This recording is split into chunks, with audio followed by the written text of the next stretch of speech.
The overall goal of this procedure is to visualize cuticle in transparent live C.elegans using the red fluorescent lipophilic dye, DiI.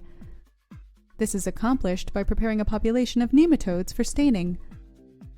Next, diluted DiI is added to the population and they are allowed to incubate. Then, the animals are recovered from the staining solution.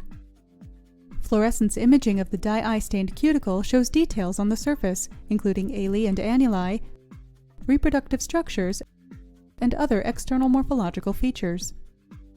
The main advantage of this technique over existing methods for visualizing cuticle in this transparent organism, like direct imaging, fluorescence, transgene expression, antibody staining, electron microscopy, and labeled wheat germ agglutinin, is that this technique is easy to perform, relatively quick, and inexpensive, and yields beautiful resolution of cuticular structures in live animals.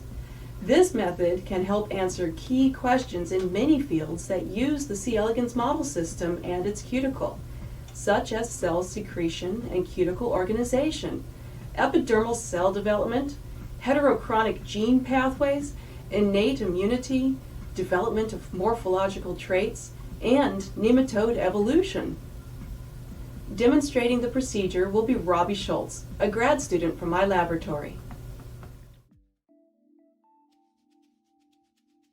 When working with DiI, keep in mind that it is light sensitive. Always protect DiI from light by wrapping it in foil.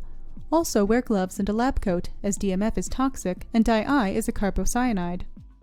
DiI is very powerful. A standard strength working dilution is 30 micrograms per milliliter of DiI in M9, and a single population only requires 400 micrograms.